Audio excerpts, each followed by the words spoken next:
The photographs which you are seeing here is an amazing photograph of 1830s.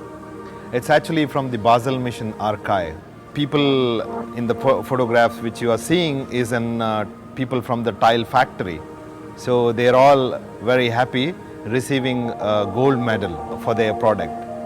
And the photograph which you are seeing, the next one, is a safe locker, actually designed by the Swiss German missionaries. 200 years back, and when you see this whole idea in a contemporary perspective, it's very amazing. The sculpture which you are seeing around is actually titled Hatha Yoga. So they have a huge collection of Hatha Yogis. These Hatha Yogis are actually clay models made in colonial period. So under the guidance of the British officer. So when you think as a medium, a terracotta, it passes through all the extremes. It goes into the clay becomes wet and it's dried and it gets into a shape, and then it goes into oven and it's burned, and then it passes through so many stages and so many extremes. Something similar to Hatha Yoga. The intention of Hatha Yoga is also same, to prolong your life, to prolong your lifespan. So all these associations really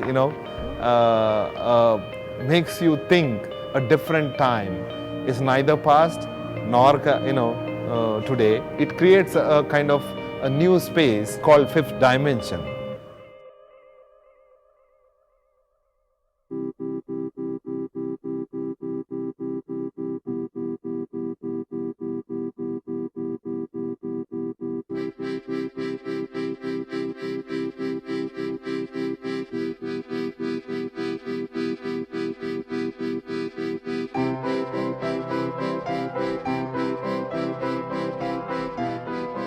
This, like all of my other works, is about the kind of fault lines or the kinds of things that happen between two groups of people, or the exaggerated anxiety which may not really need to exist.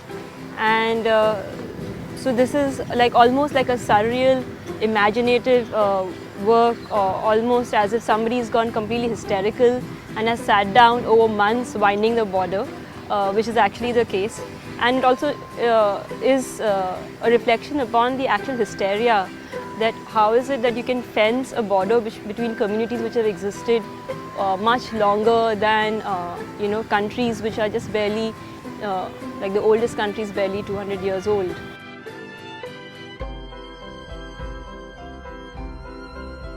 This particular work, it's rather simple. It's made out of an everyday object which we see around ourselves, which is a balloon. And what I've done is I've added just a small text. It's mass produced, and it's a handwritten text printed onto the balloon which says, "I want to live with no fear." I mean, the work is triggered with these kinds of events and the kind of change in human perception since in the past 10 years, where we live in a heightened state of security. And here there is a kind of aspiration where you have in a balloon which is floating upwards, "I want to live with no fear," but we also know there is gas in it, and the fact that it would deflate. And so there is a sense of loss also associated with it.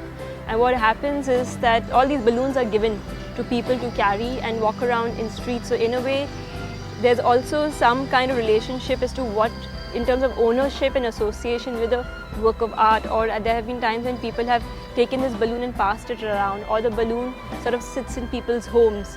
So it's also about this kind of transformation of your understanding with an object when it moves into different spaces, be it the gallery or the street or a domestic space, and then the afterlife that it might take on. In the end, it also just becomes, it loses its body, it just loses itself.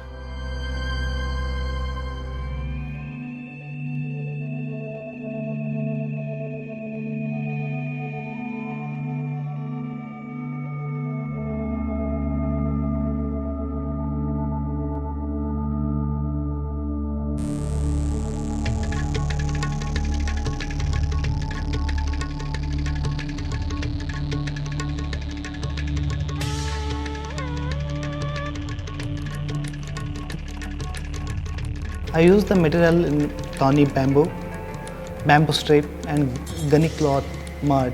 I use this material and create the artwork. The audience will go and interact my artwork. So interaction in the sense when they put the head inside and that the space to leave all bad memories and bad thoughts and come back. So end of the biennial, I want to burn the whole artwork. That's the idea of burning all bad things. So this is the project known to Hano. The art material is unclaimed human body ash. Then I thought, just as a human being, I want to do something for the souls. Then I went to the office and I asked the permission to get the ashes. I've taken the ashes in my wall. I did it the dots. That each dot I'm considered like a family or one single person, and I did on the wall. And I collected the spade. With that, I made it a light torch. When the audience will come, that take the torch and come inside, because the inside is completely dark. Either knowingly or unknowingly, with the torch, the audience will give the respect for those souls. So this is the way I want to make myself for unknown souls. I did this project.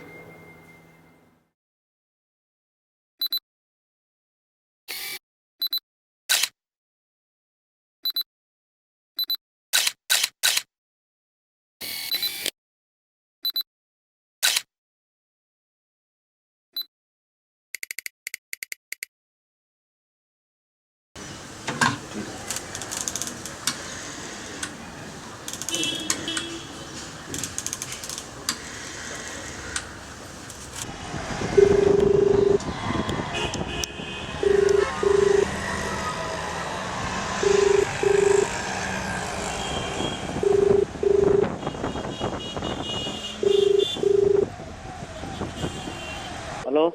Hi, Tell me. Mr. Raja. Yes? Neera. Tell me, Nira, anything? I sent you an SMS, and I've been speaking to Kari, so I just thought basically what they're saying is that you should be there.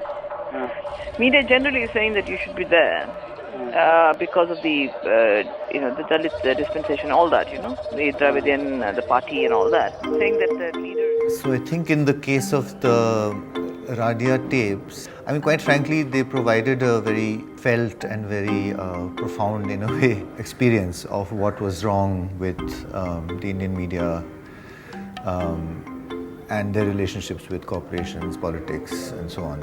And to be able to first distill the Radia tapes, archive them, transcribe them, and read them in a certain chronology actually provided you with the perfect ingredients and dramaturgy and setting to write a screenplay. And to give it this garb of fiction, right? It's a threat of a film. Are we going to make a film starring Barkha and Ranjan Bhattacharya and Veer Sanghvi and so and so?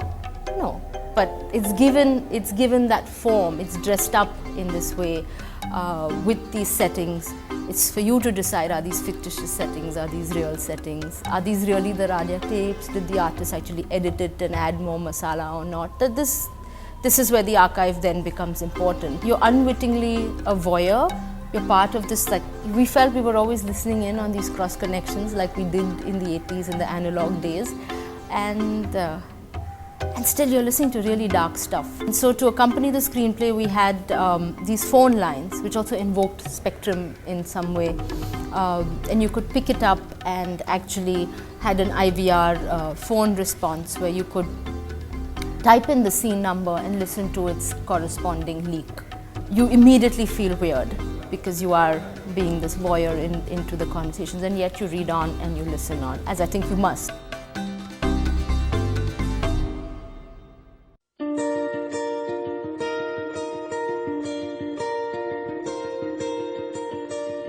I think SKODA is really, created a win-win situation by, helping or by collaborating with the Indian art community, and I think they really created a win-win situation. What's interesting and what's exciting about this award is the kind of perspective which is just celebrating and engaging with art. Mainly, I feel the most interesting function of this award is, for me, is the kind of excitement it can create about contemporary art in a very wider, in a wider context. Most of my projects I'm not able to make it. One is the nature, I'm working with the nature, and that is sometime I can manage, but the financial thing, some projects I'm not able to make it till now. Maybe the SKODA Prize, those who are, dream wishes, projects can make it. This prize will help for the artists. I guess the prize is important because we do lack other forms of art patronage, and the prize comes with a cash award that we believe many artists could put to significant uses in their own practice.